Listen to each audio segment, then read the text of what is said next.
है आप सब स्वागत है आप सभी को एक नए धमाकेदार वीडियो के साथ।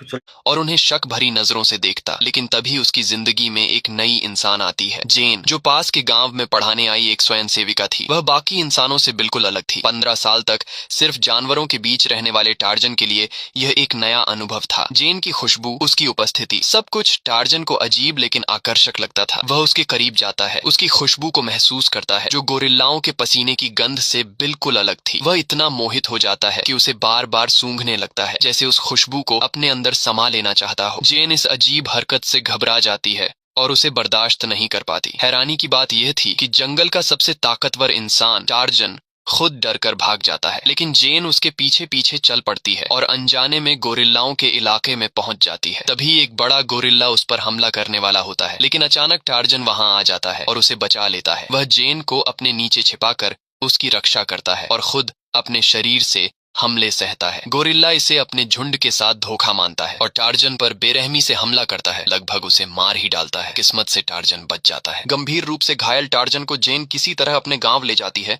और उसकी जान बचाती है। इसके बाद जेन अपने प्यार, धैर्य और देखभाल से धीरे धीरे टार्जन के दिल की कठोरता को पिघलाती है। वह उसे इंसानों की भाषा भी सिखाती है। समय के साथ टार्जन इंसानी दुनिया में ढलने लगता है और दोनों के बीच प्यार पनपने लगता है। एक दिन टार्जन को अपने माता पिता द्वारा छोड़ा गया एक पत्र मिलता है, जिससे उसके अतीत का राज्य खुलता है। उसे पता चलता है कि उसके पिता एक बड़े रईस थे, जो अपनी गर्भवती पत्नी के साथ समुद्री हादसे में फंस गए थे और यहाँ आ पहुंचे थे। उसकी माँ ने उसे जन्म देने के कुछ समय बाद ही मलेरिया से दम तोड़ दिया था। उसके पिता ने उसे अकेले पालने की कोशिश की, लेकिन एक दिन खाना ढूंढते समय उनका सामना गोरिल्ला से हो गया और वह मारे गए। इसके बाद ही टार्जन को एक मादा गोरिल्ला ने अपनाया था। अपनी असली पहचान जानने के बाद टार्जन इंसानी समाज में लौटता है, अपने पिता की संपत्ति और उपाधि संभालता है और जेन के साथ एक आलीशान जिंदगी जीने लगता है। समय बीतता है और देखते ही देखते 10 साल गुजर जाते हैं। अब टार्जन एक प्रभावशाली सांसद बन चुका होता है। एक दिन संसद से उसे खबर मिलती है कि इंग्लैंड के राजा ने उसे खास तौर पर कांगो आने का निमंत्रण दिया है, जहां उसने स्कूल और चर्च बनवाए हैं। इसलिए उसे एक विशेष दूत बनाकर वहां भेजा जाना है, ताकि वह स्थानीय हालात का निरीक्षण कर सके। बचपन से ही वहां पले बड़े होने के कारण टार्जन इस काम के लिए सबसे सही व्यक्ति था। लेकिन टार्जन अब अपनी पत्नी के साथ शांति भरी जिंदगी जीना चाहता था। वह उस जंगल में वापस नहीं जाना चाहता था, जहां उसकी दर्दनाक यादें बसी हुई थीं। इसलिए वह गर्म मौसम का बहाना बनाकर इस निमंत्रण को ठुकरा देता है। वह अतीत को फिर से जीना नहीं चाहता था, खासकर तब